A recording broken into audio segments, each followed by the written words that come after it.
Every Christian individual and every Christian group has a testimony. But the reason I feel that our testimony ought to go forward and be read by the church is based upon a scene in our society today that is both frightening and beautiful. I see today a beautiful evangelical Christian religious awakening in America. Recent political events have caused Americans to face crises, to look within ourselves, and the deep sense of the problems have caused many to look out for a basic faith, something that will make things right, something that will anchor us back in the sheltered harbor of the justice and morality and goodness for which we long. But I think many of us want forgiveness without repentance. I sense this so much as I try to establish relationships with my white brethren in the South.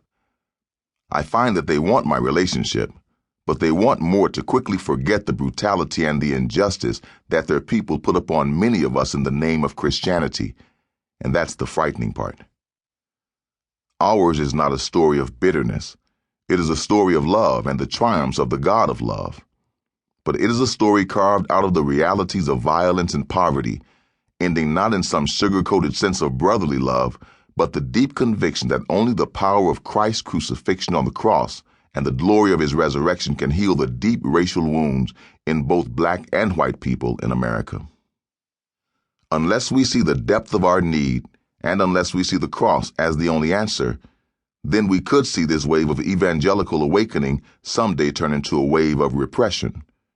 For what is happening in the religious disputes of today and what happened in Nazi Germany prove that there is nothing more dangerous than latent religious prejudice and racism festering for a time beneath the surface of a light religious zeal, only to explode later in violence, death, and hatred.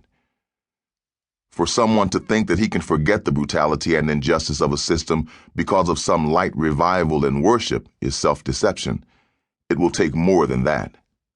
I know because for repentance and forgiveness to work in my life, God had to see me through months of agony and pain after being beaten almost to death.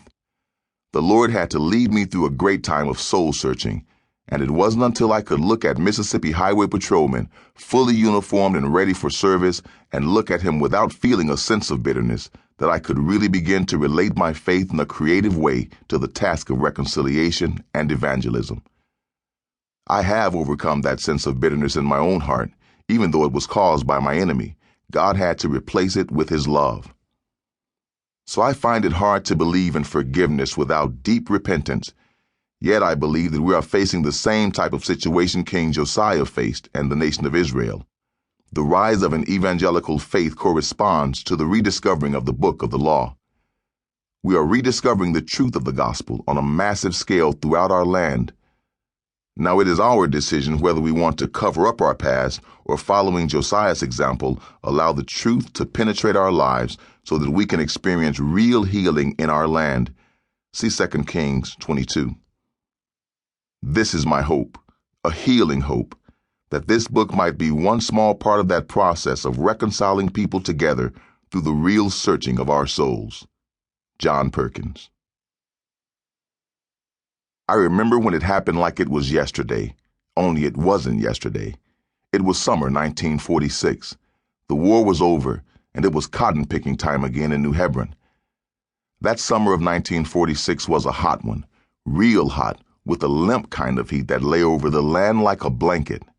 And that was when it happened. White folks in New Hebron always said they weren't rich, and from their viewpoint, they were right. Only a couple of businessmen there were really well off. You know, this area in south-central Mississippi wasn't settled heavily until after 1800, so we didn't have the huge plantations like they show in those old antebellum movies.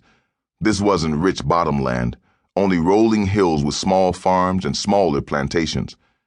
These white folks, children and grandchildren maybe, of some of those large plantation owners, filtered up this way from the delta or coast into our piney woods region. They moved in here, cleared the land, and settled. Then they looked for sharecroppers to work full-time on the land, pick cotton for pennies a day, and then pay back half their crops for rent.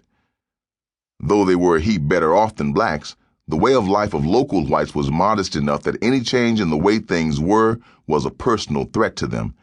And in those days, keeping things the way they were meant keeping the blacks in line.